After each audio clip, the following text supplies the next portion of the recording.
that for him, huh? Oh, he got it. You got it, Cody? Okay. You're recording right now. Okay.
Okay, Cody, first test. Come see how many parts you can identify. What are those chrome things? Valve covers. Okay, valve covers. What are these right here? These two big things that we've cleaned up with the pressure washer. Just remember the big metal Heads. Okay, yeah, heads. Okay. How about this? Did I even tell you what the name of this was? No. Crankshaft. Okay, crankshaft, heads. Rods. Rods, yep. Pistons on the end of them. And then we've got our oil pump, pickup tube, crank bearings. We've got rod bearings, our ring set. Oh, we need a timing chain. Yeah, we don't have a timing chain. Okay. So I need to order that. What's that big black thing right there? Is it for oil? Oil pan. Yeah, that's enough. What's underneath that? What's underneath that blanket over there? The engine. The engine. Yeah, that's the block. Yeah. And it's considered just a bare block. Okay, got it. And this is the gasket kit, camshaft, a little pile of lifters over there.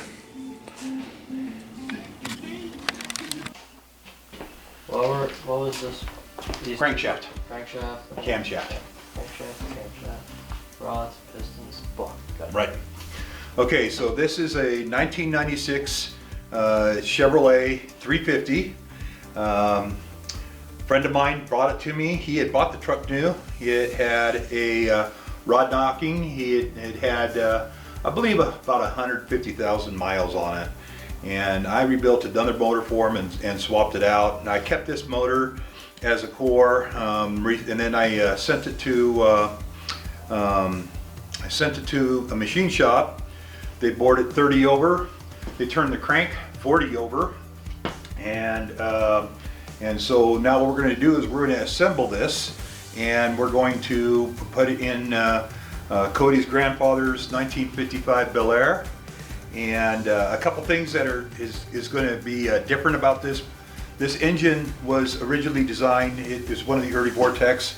It was originally designed for the throttle body injection, and we bought a Vortex intake that we're going to be using on it, and it's going to be carbureted. You'll notice here on the block the difference between this and some of the older blocks going back 1994 and older is that it's not drilled for a mechanical fuel pump. So we'll have to add an electrical fuel pump. So we're starting lower end assembly today. And what I wanted to talk about this morning is some of the pitfalls that I have seen over the years in engine assembly and rebuilds that people have done. These are your main bearing caps. They can be switched anywhere right here. These four can switch. But if you do, you damage your engine, because even though they will switch, it doesn't mean that they are correct. So they'll actually go in, they'll bolt in and go in the other places, but they are meant to only go one place. Everything on the bottom has its own place and its own direction. This is number 1. It's cast right on it. Number 2, number 3, number 4. Arrows pointing forward. And that's the way you always want to build it. It's also a good idea to keep the same bolts in the same order. Another pitfall that I have seen is where people will disassemble a motor. They want to refresh it, and they'll take a look at their crankshaft, and their crankshaft will look good. They hadn't spun a rod, hadn't spun a bearing and everything, and they just order a stock set of bearings and put it back together. Well, now, you would think that would be fine, but I'll tell you what happens a lot of time is you wind up getting new bearings on an old wear pattern, and it will start the wear pattern much faster. And so I've had so many people that come to me that had spun a bearing with all new parts inside it, and their crankshaft wasn't bad to begin with. Not to say that they didn't check their tolerances and so forth before assembling it. And we're gonna check tolerances the old-fashioned way. We're gonna use plastic gauge, and I'm gonna show how that's done here.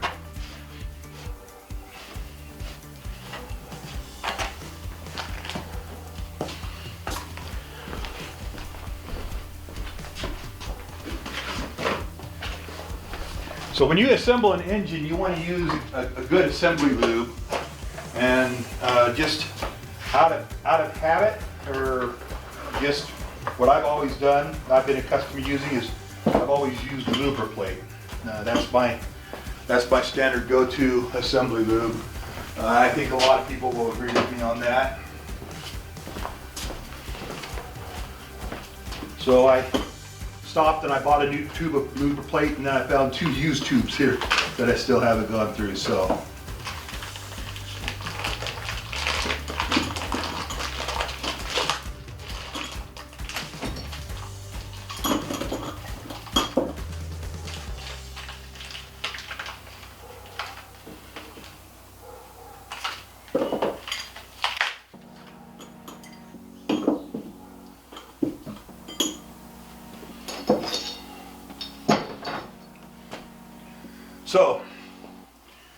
to put the bearings in, you roll them into place, and once again, you got two sides to the bearing, and either one of them will fit, but they still only have one direction that they go in, and I'll show you why that is. You got this little lip right here. You got that lip there, and you have a hole there. That hole there is an oil passage for when the engine starts rotating and building up oil pressure, that it can pump oil into the bearings right there. You put this in the other way around, your engine will last you a block or so before you wind up turning it and damaging the crankshaft. So this is going to sit on the top, and it's not that little ridge that holds it in place, however that helps. It's the crushing of it that holds it in place. So I get the rest of my crank bearings.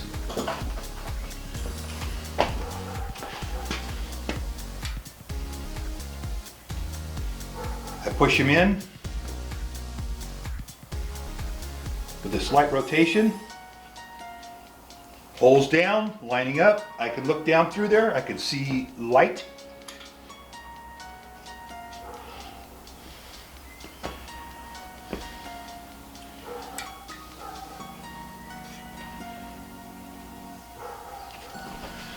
Okay, this is the point where you would use Lubriplate and coat all of these with Lubriplate.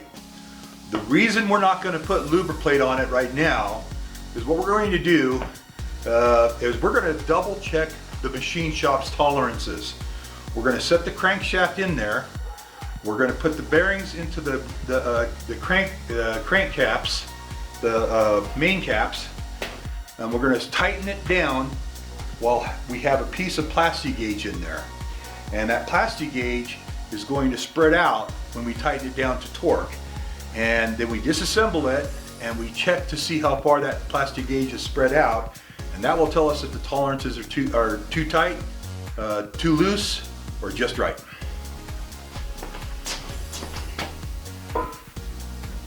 When you drop the crankshaft in, you want to be careful that you don't drop it real heavy-handedly and do any damage to any of your bearings. So you just want it to just sit there,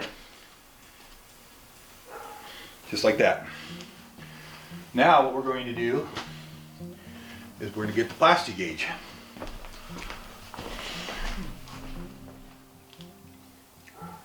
I'm setting the plastic gauge on it, crosswise.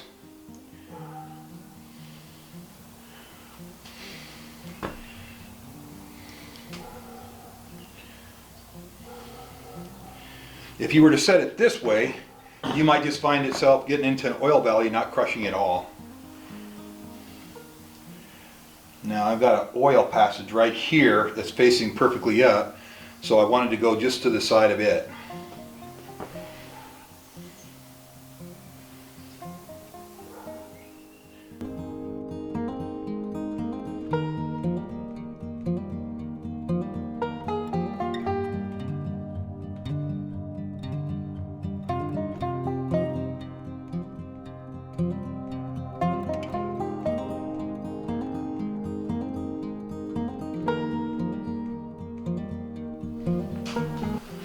Okay, the bolts are in, they're run down.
That one's about perfect.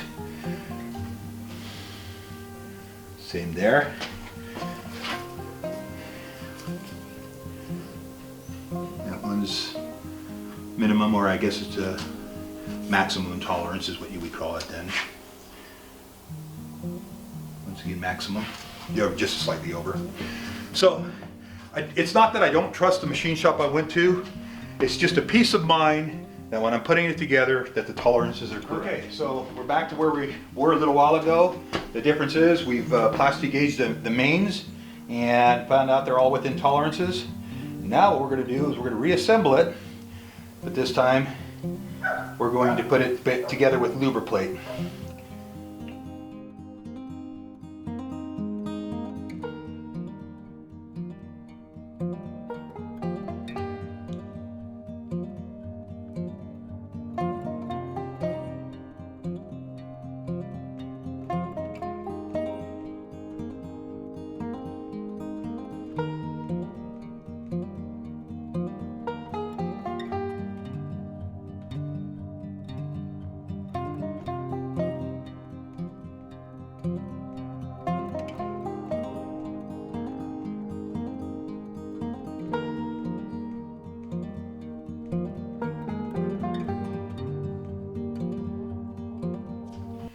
Okay, talking about the pistons here. Now, these pistons will go into any hole. Just like I was saying, they will go into any hole.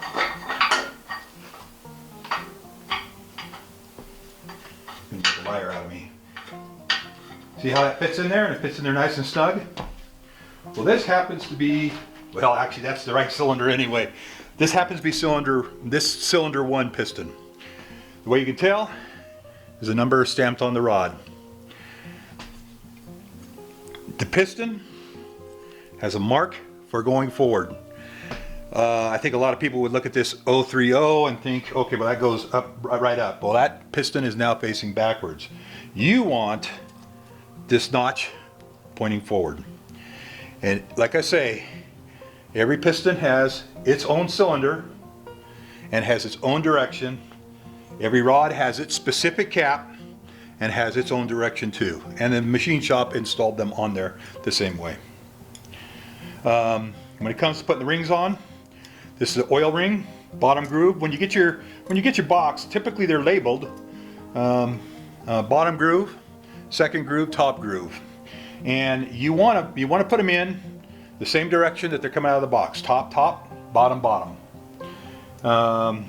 So you just put them on. Now on an oil ring, you're going to have a retainer on the bottom, which I'm putting in here.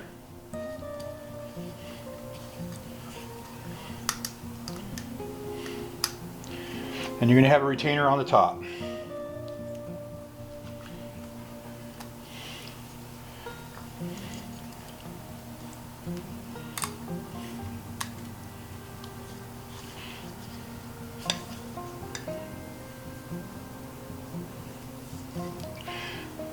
See how I got those grooves lined up right there?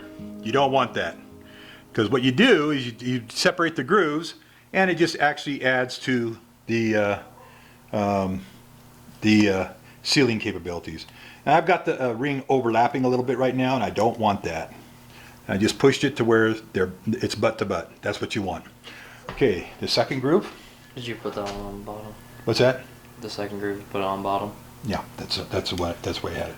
Yep. So, okay, so second groove, which is just a little bit thinner. Now this is compression ring, and you have 2 compression rings. You get started in the groove, and you just work it around.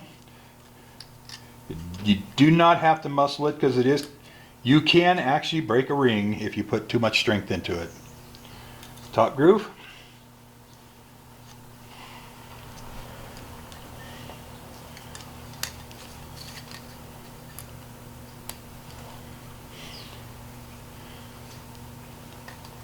Once again, once you get it started, you just work it around. And then once again, you look at to where your compression ring opening is at, and you do want a separation from the other one. Now I'm not quite 180 off, but by the time you get it into the cylinder and everything, then it's going to be, it'll turn a little bit, but you just don't want to have them lined up. Okay, we're at the piston installation now. So what we've done is we've taken the number one piston out.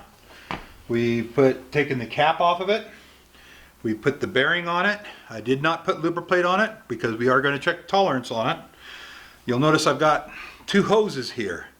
The reason for those hoses, they actually have a curve out, is when I drop this piston into the cylinder and it's going in this way, this has to go around the crankshaft journal that it's going to tighten on. I don't want to damage it with those bolts, and it also serves the purpose of, you see, it kind of holds the bearing in place as I put it down in there. Now, these rings, you'll notice they're a lot bigger than the ability to go in the cylinder. That's why we use a ring compressor.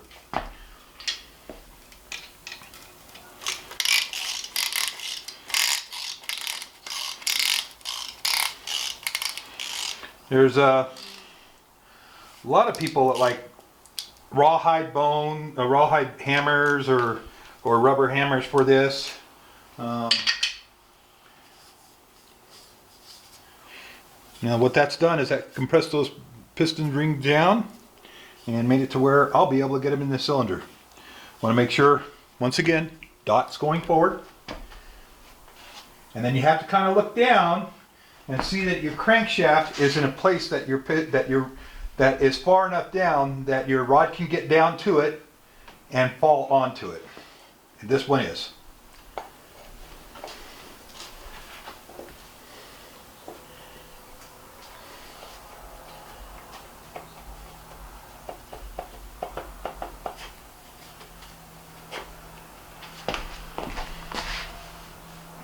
Okay, before I'm tapping it into place, I'm looking down below there.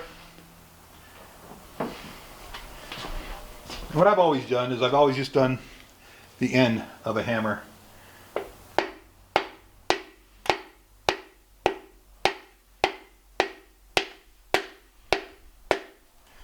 Once this is free, you know your piston's in. Okay.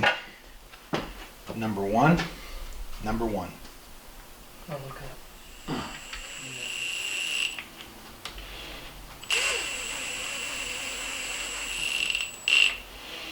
Okay, I'm not going to tighten it completely all the way right now. I'm gonna, because we'll be rotating things, and when we get all of them in, I'm gonna retorque everything. Okay. Because the grease will add a little bit of, a couple pounds. Oh, okay. Gotcha. Firing order for a small block Chevy is 18436572. And that's pretty common with a lot of your engines. If you ever have a hard time remembering that, my Votech teacher years and years ago said, how old do you have to be to buy cigarettes? 18. What is double that? 36. What is double that? 72. What two numbers did you leave out? Put them in between those in order. 18436572.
Okay, we're on our second day of the motor build, and I just kind of gave a quick rundown to Cody on camshaft installation. And my plan is to begin the camshaft installation with him and let him finish it off. I'm looking for, oh, there we go.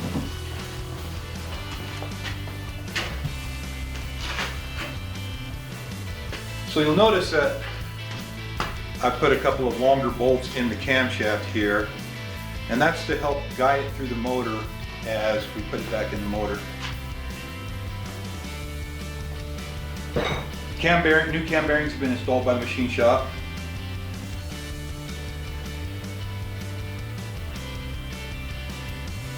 And we're going to lube every lobe on this camshaft. Or actually, Cody is. I just demonstrated the first one to him. And we're even going to do the lobes for the lifters. Now, if you were using like a roller lifter or something like that, you probably wouldn't be wanting to put the lube on the lobes.